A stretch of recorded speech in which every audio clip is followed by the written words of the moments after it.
وَهُوَ مَنْ أُيِّدَ بِالْكَرَامَاتِ،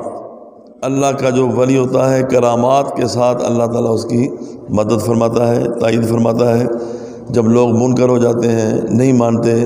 ڈھیٹ اور ہٹ دھرم ہو جاتے ہیں، تو نبی کی بات ہو تو اللہ کا نبی معجزہ دکھاتا ہے، اور جب ولی کی بات ہو تو اللہ کا ولی جو ہے وہ کرامت دکھاتا ہے۔ اور یہ بات یاد رہنی چاہیے کہ کرامت اور معجزہ جو ہے دونوں اللہ کی طرف سے ہوتے ہیں، دونوں عقل میں نہیں آتے، دونوں جگہ پہ طاقت اللہ کی ہوتی ہے۔ معجزے کا اظہار اللہ کے نبی کے ہاتھوں سے ہوتا ہے، اور کرامت کا اظہار اللہ کے ولی کے ہاتھوں سے ہوتا ہے۔ نہ کرامت کا انکار کیا جا سکتا ہے کیونکہ اس کا ذکر قرآن پاک کے اندر موجود ہے، اور نہ ہی معجزے کا انکار کیا جا سکتا ہے، یہ بھی سارے کے سارے قرآن پاک میں موجود ہیں۔ تو معجزہ اور کرامت کا انکار کرنا یہ اللہ تعالیٰ کی قدرت کا انکار کرنا ہے، کیونکہ یہ اللہ کی طرف سے ہوتا ہے، اور حق کو واضح کرنے کے لیے نبی کو اللہ معجزہ عطا کرتا ہے اور ولی کو اللہ تعالیٰ کرامت عطا فرماتا ہے۔ تو حضور غوث پاک فرماتے ہیں کہ وَهُوَ مَنْ أُيِّدَ بِالْكَرَامَاتِ، کہ ولی وہ ہوتا ہے کہ جس کی مدد فرماتا ہے اللہ تعالیٰ کرامات کے ساتھ، اور ولی کے پاس اللہ تعالیٰ کے رازوں میں سے بہت کچھ ہوتا ہے،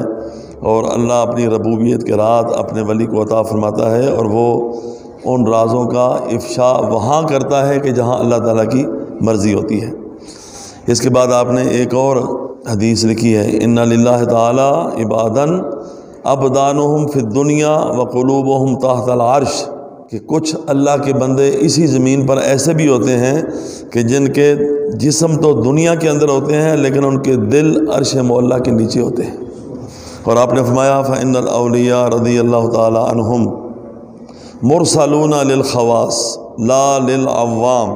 کہ اولیاء کرام کو اللہ زمین پر خواص کے لیے بھیجتا ہے، صرف عوام کے لیے نہیں بھیجتا۔ عوام کے لیے